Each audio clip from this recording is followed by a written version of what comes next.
تمہیں مینرز نہیں ہے مایا کہ کسی کے آفس میں داخل ہونے سے پہلے دروازہ نہ کرنا چاہیے؟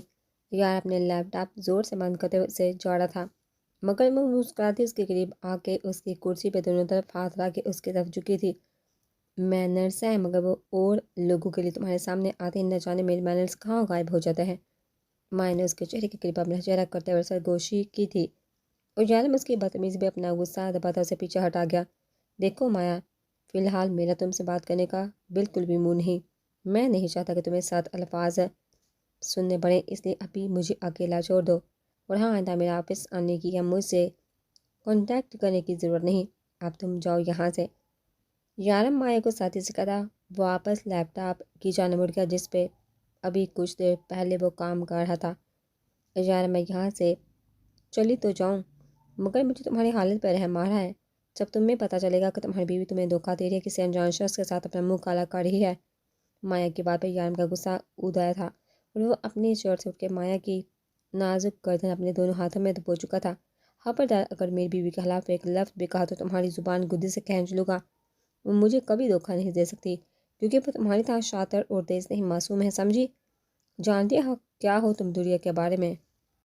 میں جانتا ہوں کہ وہ معصوم ہے، اس کا کردار پاکیزہ ہے، وہ جنون ہے میرا، میری دیوانگی ہے، وہ سب کچھ ہے میرا۔ یارم نے نفرت سے کہتے اسے پیچھے کی طرف دھکا دیا تو وہ دیوار کے ساتھ جا لگی۔ یارم نفرت سے اسے دیکھ کے رخ موڑ گیا۔ مایا غصے سے اپنی آنکھوں سے نکلتے آنسو پوچھتی اٹھی تھی اور اپنے ہینڈ بیگ سے کوئی لفافہ نکال کے یارم کی طرف آئی۔ تم مجھے شاطر اور تیز کہہ رہی ہو، اپنی بیوی کے کرتوت تمہیں نظر نہیں آتے کیونکہ اس نے تمہیں اپنی معصومیت کے جال میں پھنسا رکھا ہے، مگر مجھے امید ہے کہ یہ ثبوت کافی ہوگا تمہاری آنکھوں پر پٹی بندی دنیا کی محبت ختم کرنے کے لیے۔ مایا نے لفافہ یارم کے ہاتھوں میں تھمایا اور اپنا برس اٹھاتی ایک شیطانی مسکراہٹ چہرے پہ سجاتی اس کے آفس سے نکل چلی گئی تھی۔ میں ہوں راجا، تم ہو رانی، ہم دونوں کے بیچ جو آئے اس کی ختم کہانی۔ یارم نے وہ تمام تصاویر ایک دفعہ پہ غور سے دیکھی تھی۔ ایک تصویر میں پارس دوریا کے گھٹنوں میں ہاتھ رکھے اسے دیکھ رہا تھا۔ یارم نے دوسری تصویر دیکھی، پارس نے دوریا کو کمر سے تھام رکھا تھا، لیکن دوریا کے گال پہ پھسلتے آنسو نظر آ رہے تھے جنہیں شاید مایا نے اتنی اہمیت نہیں دی تھی، مگر اس کے چہرے کے تاثرات بتا رہے تھے کہ وہ اپنی مرضی سے وہاں موجود نہیں تھی۔ یارم نے وہ سب تصویریں پھاڑ کے ڈسٹ بن میں پھینک دی تھی۔ اسے دوریا پہ اپنی محبت سے زیادہ بھروسہ تھا، وہ کبھی ایسا کام نہیں کر سکتی جس سے اس کے یارم کے درمیان لڑائی پیدا ہو، اور واپس اپنی جبر برداشت سب سمجھنے کی کوشش کر رہا تھا۔ جب اس کا موبائل وائبریٹ ہوا، یارم نے موبائل سکرین دیکھی جہاں دوریا کالنگ جگمگا رہا تھا۔ یارم نے مسکرا کے کالا ٹال کے شاہ آپ کب آئیں گے؟ دیکھیے ماما، مجھے پیزا نہیں کھانے دے رہی نہ آئس کریم، آپ گھر آئیے ابھی اور اسی وقت بس۔ کال پک کرتے ہی دوریا کی آواز اس کے کان میں گونجی تھی اور یارم کی نظر ایک دفعہ ڈسٹ بن کی جانب اٹھی، مگر پھر سر جھٹ کے وہ کال کی طرف متوجہ ہوا۔ میری جان ماما آپ کی صحت کے لیے ہی تو کہہ رہی ہے نا، ورنہ اگر آپ فاسٹ فوڈ کھائیں گی تو آپ کے ساتھ ساتھ بیبی کی ہیلتھ پر بھی اثر ہوگا نا، اور میں نہیں چاہتا کہ تمہیں یا میرے بیٹے کو کچھ ہو۔ یارم کی بات پہ دوریا ایک دم بیٹھے سے کھڑی ہوئی۔ ایک منٹ شاہ، آپ سے کس نے کہا بیٹا ہی ہوگا؟ مجھے پتا ہے ہماری بیٹی ہوگی، بالکل میری جیسی۔ دوریا کے لہجے میں جوش تھا جس سے محسوس کر کے یارم مسکرایا، میری جان دیکھ لینا، بیٹا ہوگا اور میں آ رہا ہوں گھر تھوڑی دیر میں، تب تک خبردار جو اوٹ پٹانگ حرکت کی تو اپنا خیال رکھنا، تب تک میں آ رہا ہوں۔ اوکے شاہ، میں ویٹ کر رہی ہوں آپ کا۔ دوریا اس کے بعد میں مسکرا کے کہتے موبائل کان سے ہٹاتے لانچ سے اٹھ کے آشا کے کمرے کی طرف بڑھ گئی تھی۔ یارم مسکراتا مومر کو انٹرکام پہ کچھ ہدایت دیتا آفس سے اٹھ گیا تھا۔ راستے سے سر گلاب کے پھولوں کا بکے لیا اور ایک چاکلیٹ کیک دوریا کی پسند کا، اور گھر کی طرف گاڑی موڑ دی۔ 2 ہفتے ہو چکے تھے مایا کو یارم کے آفس گئے ہوئے۔ وہ روز یارم اور دوریا کی ڈیوورس کی نیوز کا ویٹ کر دی، مگر وہ نہیں جانتی تھی کہ یارم دوریا سے صرف نام کی محبت نہیں کرتا بلکہ وہ اس پہ یقین بھی کرتا ہے، اور جن سے پیار کیا جاتا ہے ان پہ یقین کیا جاتا ہے، کسی تیسرے کی باتوں میں آ کے انہیں چھوڑ نہیں دیا جاتا۔ جو بیٹی آئی تھی مایا کے پاس کافی خوش تھی۔ مایا اسے خوش دیکھ کے پوچھے بنا رہ نہ سکی، خیر تو ہے، تم اتنی خوش کیوں ہو؟ کوئی قانون کا خزانہ ہاتھ لگ گیا ہے؟ مایا نے طنزیہ لہجے میں کہا جس سے جبیریہ نے محسوس نہ کیا۔ ہاں تمہیں پتہ ہے پارس کے سر سے اس دوریا کا بھوت اتر گیا ہے، کل شام کو اسی کے کہنے پر حالہ نے ماما سے بات کر کے ہم دونوں کو رشتہ طے کر دیا، میں بہت خوش ہوں۔ خوشی جبیریہ کے انگ انگ سے جھلک رہی تھی اور اپنی اس خوشی میں اس نے مایا کا غصے سے طرح ہوتا چہرہ دیکھا ہی نہ تھا۔ مایا، میں چلتی ہوں، ایک ہفتے بعد پارس کے ساتھ میری منگنی ہے، تم بھی آنا لازمی، بائے، ٹیک کیئر۔ جبیریہ مایا کو بائے کہتی وہاں سے نکل گئی تھی۔ مایا نے ہاتھ میں پکڑا کافی کا مگ سامنے دیوار پہ دماغ شٹ، یہ کیسے ہوا؟ وہ پارس کا بچہ تو دنیا کا دماغ تھا، اب میں کیسے چین کو دنیا سے دور کروں گی؟ گاڈ کیا کروں؟ مائع ساتھ ہمیں بیٹھ رہا کہ انہوں نے آج صبح سے عائشہ کا پلو پکڑا ہوا تھا۔ بھابھی پلیز ایک دفعہ میری بات تو سن لیں پلیز، میں ماما سے بات کرنے سے پہلے آپ سے بات اس لیے کر رہا ہوں کہ اگر آپ اس رشتے کے لیے راضی ہو گئی تو میں ماما کو اس رشتے کے لیے کہوں گا، ورنہ نہیں۔ اور اگر آپ کو لگتا ہے کہ رامین کا رشتہ نہ دینے سے اس گھر میں آپ کی ویلیو کم ہو جائے گی تو ایسا بالکل نہیں۔ بھابھی میری بات تو سنیں، انہوں نے بیچار کی سائز سے کہا اور وہ جو کچن میں دن کا کھانا تیار کرتی ان کی طرف مڑی۔ انہیں ابھی تم جذباتی ہو رہے ہو اور کچھ نہیں، اور ویسے بھی رامین کی مرضی کے بغیر میں کچھ نہیں کر سکتی، تم پلیز اب ضد مت کرو۔ رامین راضی ہے، آپ پلیز مان جائیے۔ ان کی بات پہ آشا حیرت سے مڑی تو انہیں اپنا سر کچلا، تمہیں کیسے پتا وہ راضی ہے؟ تم نے اسے کچھ کہا تو نہیں؟ زبردستی تو کچھ نہیں۔ عائشہ کے دماغ میں ایک دم مصطفیٰ کی حرکت زیادہ جو عائشہ کو حاصل کرنے کے لیے اس نے کی تھی۔ ارے بھابھی ایسا کیوں سوچ رہی ہیں آپ؟ ایسا کچھ بھی نہیں، پلیز آپ رامین سے بات کریں، میں اب اور ویٹ نہیں کروں گا۔ اون اپنی کہتا کچن سے باہر نکل گیا اور عائشہ اپنا ساتھ تھام کے رہ گئی اور پھر شام ہونے سے پہلے ہی رامین چلی آئی تھی۔ سب سے باتیں کرنے کے بعد عائشہ اسے اپنے کمرے میں لے گئی اور اون کے بارے میں بات شروع کی، جس پر رامین نے جھجکتے ہوئے اون کے لیے اپنی پسندیدگی ظاہر کر دی تھی۔ عائشہ نے اسے پیار سے گلے لگایا۔ مجھے خوشی ہے کہ میری دونوں بہنیں میری آنکھوں کے سامنے رہیں گی ہمیشہ۔ عائشہ نے اس کے ماتھے پہ پیار کرتے ہوئے اسے اپنے گلے سے لگایا۔ کچھ دیر بعد وہ دونوں لاؤنج میں سب کے درمیان واپس آ گئی تھی، مگر ایک بوجھ اترا تھا عائشہ کے دل سے جو وہ رامین کے حوالے سے پریشان رہتی تھی، وہ پریشانی بھی ختم ہو گئی تھی۔ تھوڑی دیر میں رامین واپس چل گئی تھی اور عائشہ نے ان کو گرین سگنل دے دیا تھا، وہ آج بات کرنے والا تھا آمنہ بیگم سے۔ آمنہ بیگم اپنے کمرے میں موجود تھی، چمون نہ کرتا داخل ہوا۔ میکال صاحب کمرے سے ملحق اسٹڈی میں بیٹھے کسی کتاب میں گم تھے۔ آمنہ بیگم نے ان کو اپنے پاس بٹھایا تھا۔ جی میرے بیٹے، کہیے کیا کام ہے، ورنہ ہم سے بات کرنے کے لیے تو آپ کے پاس ٹائم ہی نہیں۔ آمنہ بیگم نے ان کا سر اپنی گود میں رکھ کے اس کے بال بگاڑے تو وہ نر اٹھا۔ کیا ماما، میں ویسے نہیں آ سکتا کہ آپ کے پاس؟ اچھا چلو، مالکی کو کوئی کام نہیں، تمہیں مجھ سے ابھوج۔ آمنہ بیگم کی بات پہ ان مسکا دے۔ کافی دیر باتیں کرنے کے بعد انہیں اپنا آنے کا مقصد بیان کیا تھا اور آمنہ بیگم مسکرائی تھی۔ میں چاہتی تھی کچھ اس طرح کی بات کرنے آئے ہوں گے آپ، اب بتاؤ کب رشتہ لے کے جانا ہے؟ آمنہ بیگم کی بات پہ اون فوراً سیدھا ہوا۔ جب آپ کا دل کرے ماما، بس جلدی سے میری شادی کروا دے، میں بھی اب اپنے نکاح کے چھوہارے کھانا چاہتا ہوں۔ ہٹ شرارتی، تمہارے ڈیڈ سے بات کرتے ہو پھر جائیں گے رامین کو مانگنے اپنے بیٹے کے لیے۔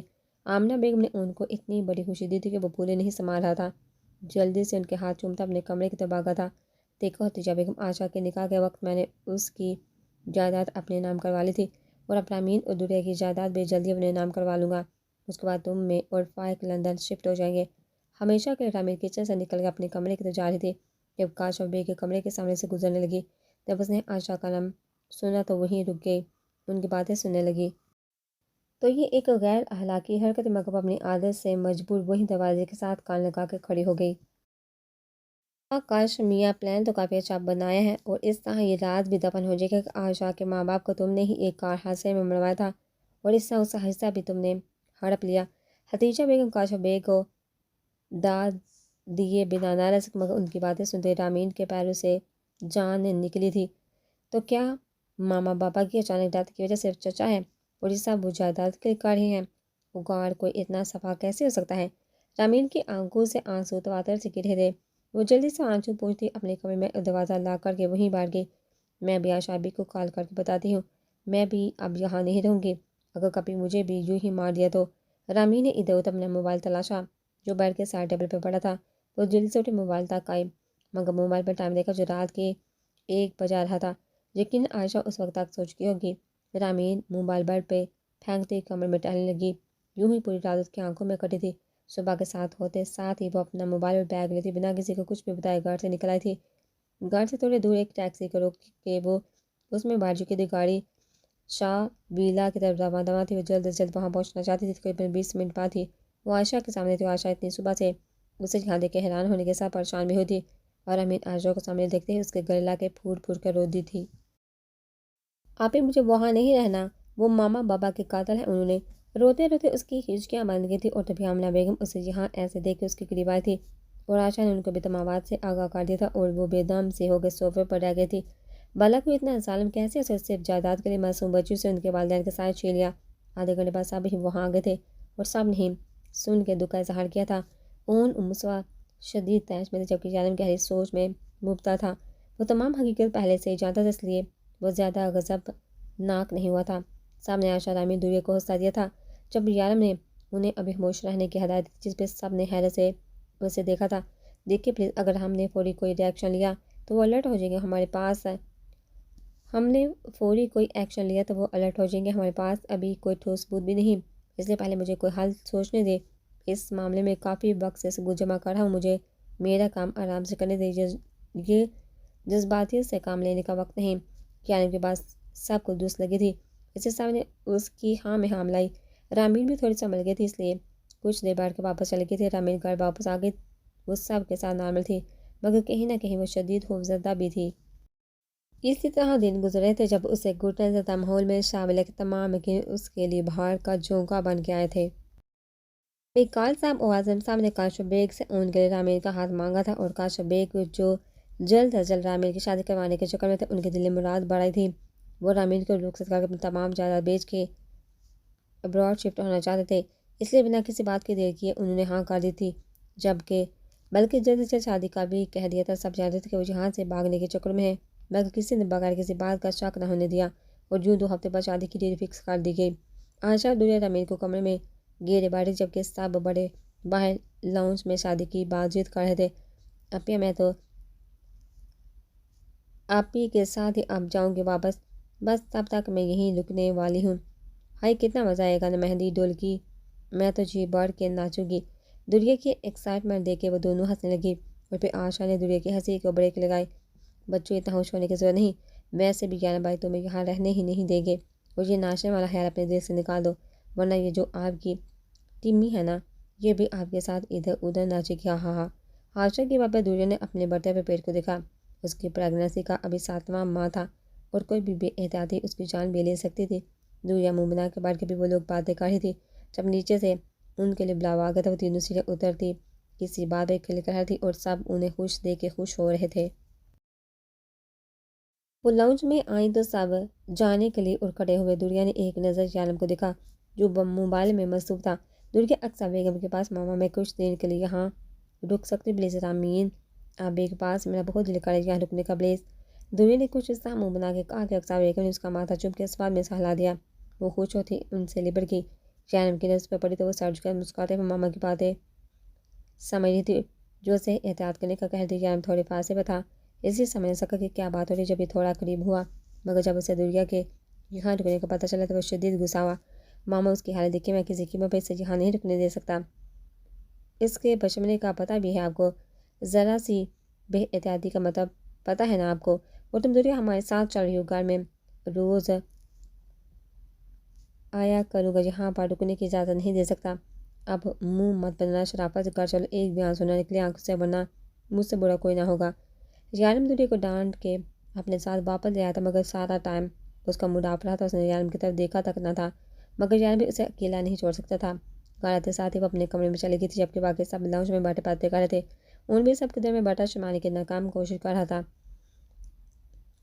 مصباح اور یعلم نے اون کی صحیح ٹانگ کھینچی تھی، اور اب وہ مزید بیٹھنے کی وجہ اپنے کمرے میں بھاگ گیا تھا۔ دیکھ کیسے لڑکیوں کی طرح شرما رہا ہے، یعلم نے پیچھے سے آوازیں دی، مگر وہ بنا رکے وہاں سے نکل گیا۔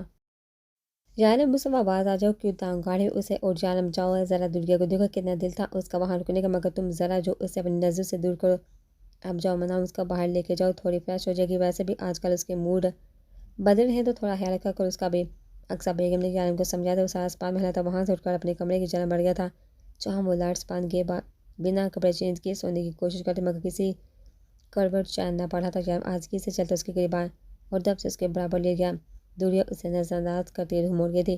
یعلم نے ہولے سے اس کے سر کو اونچا کر کے اپنے بات پر رکھا، خود بھی کروٹ لیتا اس کے قریب ہوا۔ شاہ نہیں تنگ کرے پلیز، سونے دیں، آپ بہت برے ہیں، میں ناراض ہوں آپ سے، آپ ہمیشہ ایسے ہی کرتے ہیں، نہیں رکنے دیتے مجھے وہاں۔ دوریا کی آنکھیں بڑھ آئی تھی، اٹھ کے رودی آواز سن کے یعلم نے فوراً اس کا چہرہ اپنی طرف موڑا تھا۔ نہیں دوریا پلیز، روتے نہیں، دیکھو میں یہ سب اپنے لیے ہی تو کر رہا ہوں، اور ہماری بیبی کے لیے، اگر تم دونوں میں سے کسی ایک کو بھی کچھ ہوا تو میں کیسے برداشت کروں گا، میں نہیں کر سکتا تمہیں اپنی نظروں سے دور، میں اب بھی چاہتا ہوں، تب بھی میرا دھیان تم دونوں کی طرف ہی لگا رہتا، پلیز مجھے سمجھنے کی کوشش تو کرو۔ یعلم نے باہر کروڑ سے ٹیک لگا کے دوریا کے ساتھ اپنے سینے پر رکھا، اور دوریا اس سے پریشان لے کے اپنی ناراضگی بھول گئی تھی۔ آپ ٹینشن نہ لیا کر شاہ، میں ٹھیک ہوں، ہمارا بیبی بھی کچھ نہیں ہوگا، بس آپ پریشان نہیں ہو، سب ٹھیک ہو جائے گا۔ دوریا اس کا ہاتھ تھامتی اتنے پیارے انداز میں بولی تھی کہ جانب کو اس پہ ٹوٹ کے پیارا تھا۔ جانب نے دوریا کے ماتھے پہ بوسا تھی کہ اس کے بال میں ایسا سے انگلیاں چلانے لگا۔ تھوڑی دیر میں وہ سب کچھ بول کے نیند کے وادی میں گم ہو گئی تھی۔ جانب نے اس کے چہرے پہ ہاتھ پھیرا، ماں بننے کا لباحث سا روپ تھا اس کے چہرے پہ، بہت زیادہ نکھر گئی تھی اور جسم کے ساتھ اس کا چہرہ بھی بڑا بڑا سا تھا۔ جانب اسے کھلاتا ہی اتنا تھا کہ وہ اور اس کا بچہ دونوں صحت مند تھے۔ جانب نے اس کا سر تکیے پہ رکھا، اس کے گلے سے دوپٹہ نکال کے سر پہ رکھا، بالوں کی ڈیلی سی چوٹی بنی ہوئی تھی جسے جانب نے آہستگی سے کھول کے اس کے بال تکیے پہ بکھیر دیا تھا۔ خود ایک مسکراتے نظر پر ڈالتا وہاں سے اٹھ کے وہ ریسٹورینٹ نہیں چلا گیا تھا۔ آج رامین ان کی مہندی تو سب اپنی اپنی تیاری میں مصروف تھے۔ مہندی چونکہ حال میں تھی مشترکہ تھی، اس لیے سب جلدی جلدی تیار ہو رہے تھے۔ جانب مسلمان نے ایک جیسے سفید کاٹن کے شلوار قمیض کے ساتھ مہندی کلر کی باسکٹ پہن رکھی تھی، جبکہ دوریا عائشہ نے مہندی کلر کی ڈریسنگ بنوائے تھے۔ جانب سب کو تیار دیکھ کے عائشہ کے کمرے کی جانب بڑھا، جہاں عائشہ خود بھی تیار ہونے کے ساتھ ساتھ دوریا کو بھی تیار کرتی دروازہ نہ کر کے وہ اندر داخل ہوا تو ایک لمحے کو ٹھٹکا۔ مہندی کلر کے لہنگے کے ساتھ ہلکے میک اپ، کان میں موتی کے پلو سے بنی بالیاں پہنے، ہاتھ میں گجر بالوں کی چوٹی بنائے اور سینڈل پہننے کی کوشش کرتی مگر اس کی اسٹریپس اسے باندھ نہیں ہو رہی تھی۔ عائشہ شاید واش روم میں تھی جب بھی وہ آگے بڑھا اور ایسا سے دوریا کے پاؤں اپنے گھٹنے پہ رکھ کے اس کی اسٹریپ باندھ گئی۔ اس کے سفید پاؤں میں گولڈن کلر کی نازک سینڈل اچھی لگی تھی۔ جوتے پہنا کے وہ سیدھا ہوا تو دوریا اپنا دوپٹہ پکڑے کھڑی تھی۔ شاید شاہ یہ بھی سیٹ کر دینا، مجھ سے نہیں ہو رہا اور ہے بھی بہت باری۔ دوریا بنا اسے دیکھے اپنے دوپٹے میں الجھی جب یارا نے اس کے ہاتھ سے دوپٹہ لے کے اسے اپنے قریب کیا۔ دوریا بنا اسے دیکھتے اپنے دوپٹے میں الجھی جب یارا میں اس کے ہاتھ سے دوپٹہ لے کے اسے اپنے قریب کیا۔ اس کے بالوں کی چوٹی ایک طرف کندھے پہ تھے جسے یارا نے پیچھے کر کے وہاں دوپٹہ کب ایک کونا رکھا۔ دوریا نے آنکھیں اٹھا کے دیکھا تو یارم کی آنکھوں سے اس کی آنکھیں ٹکرا تھی۔ یارم کی آنکھوں میں ایسا کچھ تھا کہ وہ زیادہ دیر اس کی آنکھوں میں نہ دیکھ پائے۔ یارم نے آہستہ سے اسے گھما کے اس کے دوپٹے کا پلو لہنگے کی کرتی کے ساتھ پن لگا کے سیٹ کر دیا تھا۔ دوریا نے سامنے شیشے میں دیکھا، یارم اس کے پیچھے کر اس کے بال کندھے پہ آگے کی طرف کرا تھا۔ دوریا کو اپنی قسمت پر رشک آیا تھا، اس نے مڑ کے یارم کے گال پہ ایک نرم سا بوسہ دیا تھا۔ یارم کے ہونٹ مسکرائے تھے۔ یارم نے دوریا کا چہرہ ہاتھوں میں لیا اور ابھی وہ جھک کے کوئی غصہ ہی کر رہا کھٹکا وہ عائشہ کمر میں ڈالے مگر وہاں ان دونوں کو دیکھے ایک دم آنکھوں پہ ہاتھ رکھ لے۔ سوری میں نے کچھ نہیں دیکھا، عائشہ نے اپنا چہرہ موڑ کے کہا تو یارم ساڑھے گھچا تھا وہاں سے نکل گیا جبکہ دوریا شرمندہ ہوتی شیشے میں اپنے جھمکے سیٹ کرنے لگی۔ عائشہ نے ایک شرارتی نظر سے دیکھا اور اپنا دوپٹہ سیٹ کرتے دوریا کے ساتھ نیچے آ گئی جہاں سب تقریباً آ چکے تھے۔ ان دونوں کو دیکھ کے سب نے ان کی نظر اتاری تھی۔ عائشہ نے یہاں وہاں دیکھا مگر مصطفیٰ کہیں نظر نہ آیا۔ وہ سب سے پہلے تیار ہو گئے، اسے ہی دکھانا چاہتے مگر وہ کہیں تھا ہی نہیں اور یوں دل محسوس کر رہا ہے کہ مہمان سیدھا حال میں آنے والے تھے، اس لیے گھر سے سب اپنی اپنی گاڑیوں میں گئے تھے دوریا جانب کے ساتھ، جبکہ عائشہ ان کے ساتھ آنے والی تھی۔ آمنہ بیگم اور اقصیٰ بیگم اپنے شوہروں کے ساتھ سب حال میں پہنچے۔ تمام مہمان آ چکے تھے، وہاں بس دلہن کا انتظار تھا جسے لانے کی ذمہ داری مصطفیٰ کی تھی۔ اس دن وہ پہلے گھر سے نکل آیا تھا اور اب رامین کو پارلر سے سیدھا حال میں لانے والا تھا۔ اون بھی کسی سے کم نہیں لگ رہا تھا، کالے کرتے شلوار میں چنی گلے میں ڈالے وہاں موجود کافی حسیناؤں کا دل دھڑکا چکا تھا۔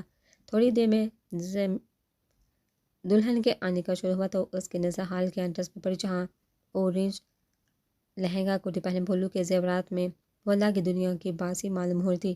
اور اسٹیج پر پہنچنے کے بعد اس نے نظر اٹھائی تو اون کو مسلسل اپنی جانب تکتا ہوا کہ اس کے ہاتھ پاؤں میں لرزش پیدا ہوئی تھی۔ سب کے شور پہ اون ایک دم ہوش میں آیا اور اپنا ہاتھ رامین کے سامنے پھیلا جسے تھام کے رامین اسٹیج پہ قدم رکھا تھا اور یوں ہی ہاتھ تھامے وہ اسے صوفے تک لا کے بٹھایا تھا۔ سب نے ان کی جوڑی سراہی تھی۔ تمام لڑکے ایک طرف ڈھولک لے کے بیٹھے تھی جبکہ خواتین مہندی کی رسمیں کر رہی تھی مگر اس تمام عرصے میں انہوں نے ایک پل کے لیے بھی رامین سے نظر نہ ہٹائی تھی اور رامین نے کئی بار اسے آہستہ آواز میں کہا بھی تھا مگر وہ کسی کہاں سننے والا تھا، اس لیے رامین نے بھی چپ رہنا ہی ٹھیک سمجھا۔ عائشہ مصطفیٰ کو ڈھونڈی تھی، وہ کب سے اسے نظر نہیں آ رہا تھا اور آمنہ بیگم نے عائشہ کو مصطفیٰ کو بلانے بھیجا تھا مگر وہ کہیں ہوتا تو نظر آتا، اس لیے وہ حال کے بیک سائڈ پہ آ گئی تھی مگر وہاں مدھو سے روشنی میں اسے کچھ نظر نہ آئے تو وہ واپس میں مڑی مگر کسی سرگوشیاں سن کے اس کے قدم وہیں جم گئے۔ آپ جانتے ہیں نا میں آپ سے کتنا پیار کرتی ہوں، کیوں نہیں سمجھتے آپ؟ میں جانتی ہوں آپ عائشہ جی سے بہت پیار کرتے ہیں مگر میرا کیا ہوگا؟ پلیز مجھ سے شادی کر لیں، میں آپ سے کبھی شکایت نہیں کروں گی، کبھی کچھ نہیں مانگوں گی، بس آپ کے نام کے علاوہ۔ وہ جو کوئی بھی تھی اس کے لہجے میں پیار تھا مگر سامنے والے نے اس کے ہاتھ چھٹکے، دیکھو نوشین نہ یہ جگہ ٹھیک ہے، ایسی باتوں کے لیے اور نہ ہی وقت، اور میں کتنی دفعہ کہہ چکا ہوں کہ جو تم چاہتی ہو وہ کبھی نہیں ہوگا۔ اور اس طرح مجھے غلط طریقے سے جہاں بلوا کے تم ثابت کیا کرنا چاہتی ہو؟ ہاں، نہیں کرتا میں تم سے پیار، صرف اسی وجہ سے چپ ہوں کہ تم میرے آفس میں جاب کرتی ہو اور میں کسی کی روزی چھین نہیں سکتا۔ اگر آئندہ میرے سامنے اس طرح کی حرکت کی تو مجھ سے برا کوئی نہیں ہوگا۔ کی گلاتی آواز ان کے آشا کے قدم جیسے زمین نے جگہ لیے تھے، اور پھر وہ یوں ہی حال کی طرف جانے کے لگا۔ اس کے نظر سامنے کھڑے عائشہ پر پڑی، اس کے چہرے کے تاثرات بتا رہے تھے کہ وہ سب کچھ سن چکی ہے۔ مصطفیٰ آگے بڑھا مگر اس کی قمیض پر لگے سرخ لپسٹک کے واضح نشان کو دیکھا عائشہ کی نظر بہتر مصطفیٰ کی طرف اٹھی، اور پھر روتے روتے وہ وہاں سے بھاگ گئی تھی، اور مصطفیٰ خود کو ملامت کرتا وہاں سے نکلا۔ یہ نشان بھی شاید نوشین نے جان بوجھ کر لگایا تھا، ورنہ مصطفیٰ تو ایسا سوچ بھی نہیں سکتا تھا۔ مگر عائشہ کے دل میں بدگمانی پیدا ہو گئی تھی۔ عائشہ وہاں سے سیدھا آمنہ بیگم کے پاس آئی اور گھر جانے کا کہا تھا، مگر بیٹا ابھی تو فنکشن چل رہا ہے نا، پھر وہ بھی پریشان ہوتی۔ ماما پلیز، میرے سر میں درد ہے، آپ کسی ڈرائیور کو کہیں مجھے چچا کی طرف چھوڑ دے، میں آج وہیں رکوں گی۔ عائشہ نے بے بسی سے کہا تو وہ اسے حوصلہ دیتی اس ڈرائیور کے ہمراہ بیگ ہاؤس روانہ کر کے آئی تھی۔ جب مصطفیٰ کو بیچانی سے یہاں وہاں کسی کو ڈھونڈتے دیکھا تو اس کی صفائی کیا ہوا، مصطفیٰ کسی کو ڈھونڈے ہو؟ آمنہ بیگم کو دیکھ کے وہ مسکرائی، نہیں ماما، بس یوں ہی، عائشہ کہاں نظر نہیں آ رہی؟ مصطفیٰ کی بات پہ آمنہ بیگم نے اس کی خراب طبیعت اور پھر بیگ ہاؤس جانے کا بتایا تو وہ مزید پریشان ہوا۔ کیا ہوا، سب ٹھیک ہے؟ تم کچھ افسر لگ رہے، کوئی بات ہوئی ہے کیا؟ آمنہ بیگم نے تشویشناک لہجے میں پوچھا۔